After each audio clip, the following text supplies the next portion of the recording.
আসসালামু আলাইকুম, আমার নাম রাকিব। এই ঘরের ছোট ছেলে আমি। আমার বাবা দীর্ঘদিন যাবৎ প্রবাসে থাকে, আমরাও দীর্ঘদিন যাবৎ গ্রামের বাইরে থাকি, ঢাকাতে থাকি। তো আমাদের ঘর প্রায় 7-8 বছর ধরে আটকানো ছিল।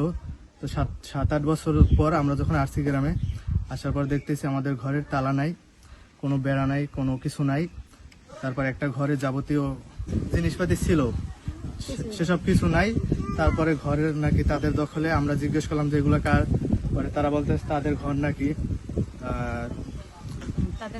মুরাদিয়ার ইউনিট সেক্রেটারি মোহাম্মদ মোখলেস হাওলাদার, ওনারা ঘর ছাড়বে না। তো আমরা বললাম তো ঘরের এগুলো কোথায় গেল, তারা লুট করে নিয়ে গেছে নাকি।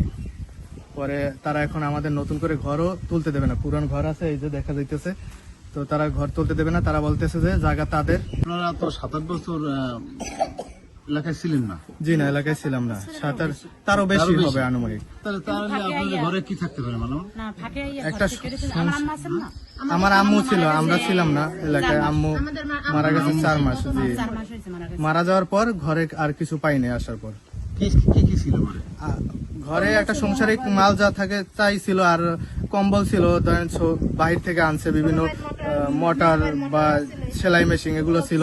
এগুলো মানে একটা সংসারে একটা গ্লাস পর্যন্ত নাই আমাদের ঘরে। সেটা নির্দিষ্ট প্রমাণ আছে, এই ঘর তার দখলে ছিল। আসার পর তার দখলে পাইছি, ঘর তার দখলে ছিল। তাহলে সে যদি না নেয় তাহলে আমাদের ঘর দখল কিভাবে করবে? এই এলাকার সবাই সালিশি ব্যবস্থা করিয়া ঘর দুয়ার উড়িয়ে দিয়েছে। কারণ এই ঘরটা ভাঙ্গি গেছে, এরা থাকে ঢাকা, এরা মারামত করার জন্য আইসে যে ঈদে কোরবানিতে এরা বাড়িয়ে থাকার জায়গা নাই। এবারই থাকে কতুন, ও বাড়ি থাকে কতুন, আমার বাড়িতে থাকে কতুন। এই জন্য এরা ঘরডু সমান করে থেকে যে মাঝে মাঝে আইয়া থাকতে পারে। এই হ্যাঁ তো এরা বাধা দিয়েছে, কি কারণে বাধা দিয়েছে জানি না। আগে বাধা বোধা সব মানা, আগে ওই ছাড়িয়ে দেওয়া হয়েছে। আমার নাম শিল্পী।